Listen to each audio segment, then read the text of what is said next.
You are listening to an Armstrong International podcast. I have jameskeen and Jacob Swain from Armstrong International in the real estate and real estate debt team. Could you please introduce yourselves? Yeah, I'm Jameskeen. I run the real estate team at Armstrong International. I'm Jacob Swain. I look after private debt and real estate debt at Armstrong International. So you've both recently attended SuperReturn and MIPIM. For those who don't know these events, can you please just give us an overview?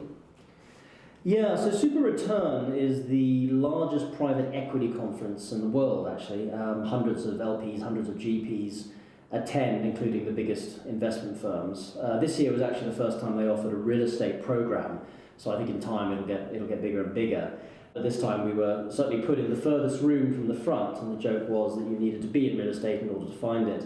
There are a lot of major names there, and the talks were absolutely first class. I found it extremely enlightening personally, given how much of my career has been focused on the real estate private equity market. It was good to hear what people are thinking today, and a good number of my clients were also there, so I'm sure they appreciated me listening so intently.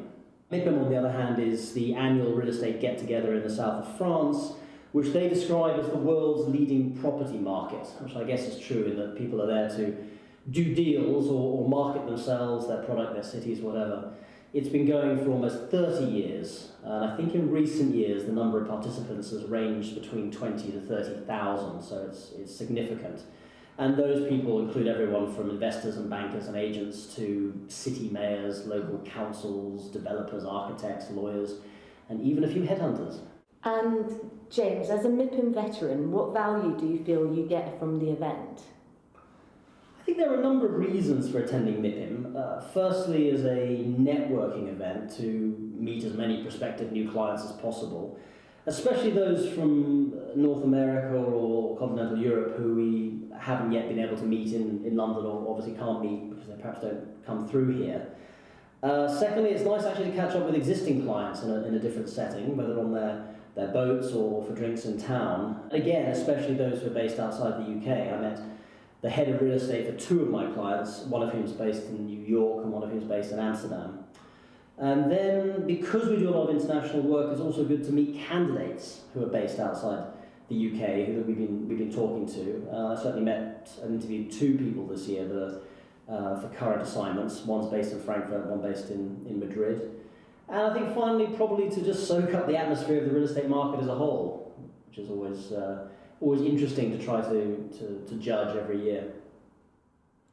I also particularly enjoyed bumping into people I've known for a while. I mean, that's part of the attraction of MIPIM. Particularly on a sunny day, MIPIM can be a very different place when it rains. And this year, on the Wednesday, it was an amazingly hot and bright day, and on Thursday it was a sort of monsoon. So a very different event as a consequence of the weather. But when it's sunny and you're wandering around, you do bump into a lot of people that you've known for a while and can have a quick catch-up, or even just acknowledge somebody as you're walking one way and they're going another way, talking to someone else. Of course, not everybody wants to be seen with a headhunter in such a prominent place, so you have to be somewhat discreet about how well you might know somebody if their boss is standing by. And obviously we do work very confidentially, so you have to judge it. Jacob, it was your first time at MIPIM. Did it live up to expectations? Definitely. James had warned me that it's a large event, but the sheer size and scale of it was certainly very impressive. You've got managers, investors, developers, architects, cities, and even countries all networking in one place.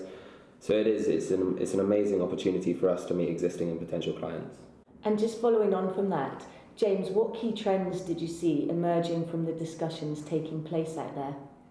Well, I'll break it down between the SuperReturn conference in Berlin and obviously MIPIM in the south of France. Obviously different events, different takeaways. Look, the SuperReturn conference was largely for LPs, and it's specifically a private equity event. But everyone is naturally going to talk positively about both their track record and their investment strategy ahead, despite the widespread agreement that this is end of cycle in the real estate market. What is most interesting perhaps is the statistics as provided by Preqin, who did a talk, namely the $111 billion that was raised last year, which is actually in fact average going back to 2013, which in turn means about $600 billion has been raised over the last 5 years. The number of funds closed has come down, interestingly enough, but even more noteworthy is that of the $111 billion, The top 10 captured 1/3 of the total, and the top 20 almost half. It's also, I think, worth breaking down that 111 billion because there was roughly 36 billion for opportunity funds, 35 billion for value-add funds, and the big takeaway, and to our surprise, almost $28 billion was raised for debt funds. It also seems most LPs are keen to increase their exposure to real estate or real assets more broadly. And finally, in terms of geographies, Europe is still extremely attractive. I mean, Europe is not one market, obviously, and different investors find different opportunities across the continent, whether distressed debt in southern Europe or value add in parts of northern Europe or more core opportunities in the big economies. And what concerns people most at the moment, over the level of deal flow or the sort of uncertainty in the global markets, is valuation. And back on people's minds for the first time in a while are interest rates, especially with what's happening to quantitative easing. So that was kind of the big takeaway from the SuperReturn conference, just the positivity, the weight of capital, how that's divided, what people's strategy is looking like, LPs' positivity about continuing to invest in real estate and perhaps even increasing the amount of money they're putting into real estate strategies. So that was good. Obviously the question is what happens next, but everyone seems quite positive at the moment with where things are, with a level of caution given it sort of seems overdue and prices are a bit toppy.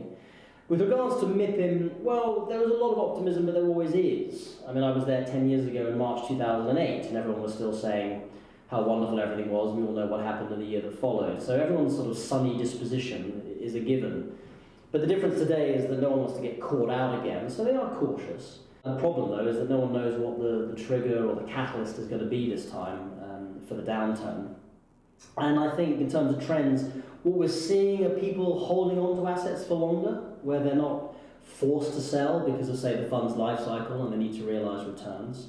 And they're largely holding on because they're concerned about redevelopment opportunities, and everyone's searching for yield. Linked to this, we're also seeing a lot more people getting into development, and development finance is back, which is obviously linked.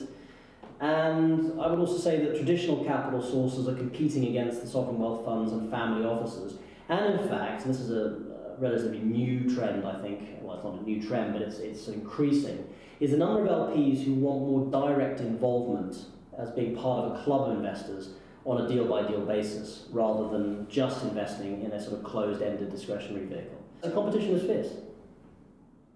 Okay, and moving on to real estate debt. Jacob, what trends did you see emerging? I think James touched on it briefly, the fact that we're fairly surprised to have seen a $28 billion number raised for real estate debt funds. It's an exciting time and it's a growing part of the industry. I would say that although capital is significantly raised recently, there don't seem to be too many concerns about ability to deploy that new capital. So although you can look at the private debt space, which is probably 5 to 6 years ahead of real estate debt in terms of its development, that's the question as to whether there's too much dry powder in the marketplace has always been a question there. And yet they still seem to feel that by all accounts the deal flow is there for it to be sustainable. What we're looking forward to seeing is whether the real estate debt market can do the same.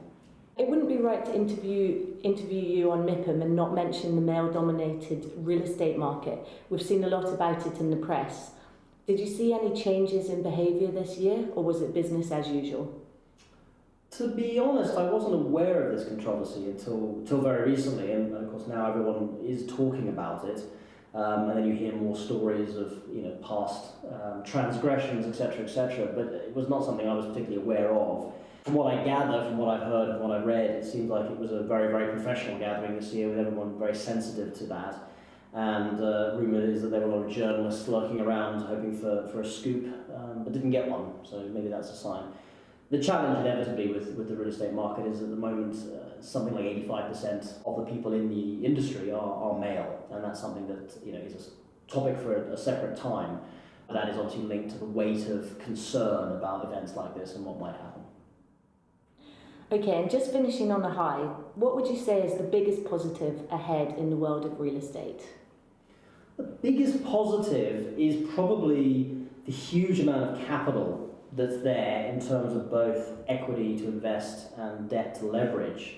Now that in itself could be the recipe for disaster, of course, but I would say it's coupled with people's antennae being carefully tuned to a potential downturn, which I think makes people a bit smarter. I mean, everybody's smart until they're not, I suppose, but it seems like people are a little bit more cautious about what could happen rather than just going gung-ho, this will never end, as was the case in, say, March 2008. And I think also the takeaway I've got is that there's always going to be real estate out there that's badly managed, and there are people who can better run that real estate. And that, I think, is essentially the thesis on which professional real estate investors raise and invest capital, that they can do it better than others, and there's a vast amount of real estate out there that can be better taken care of, and good returns can be delivered from doing that. Well, of course, the inevitable question is the cost of acquisition, the amount of capital expenditure, and the price of disposal, and that's often a combination of skill and timing, so we shall see. And Jacob, what can we look forward to in the real estate debt market? If we assume that LP appetite continues to grow, or at least maintains, then we can safely assume that there'll be further money coming into the strategy, which is a good thing.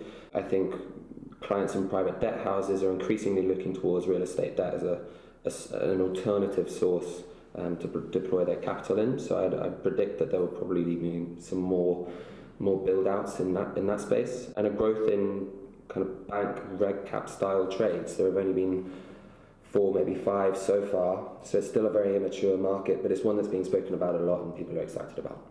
Okay, thank you. That's very insightful. Thank you very much for your time, James and Jacob. Thank you for listening to today's podcast. We hope you've enjoyed it. This has been an Armstrong International podcast.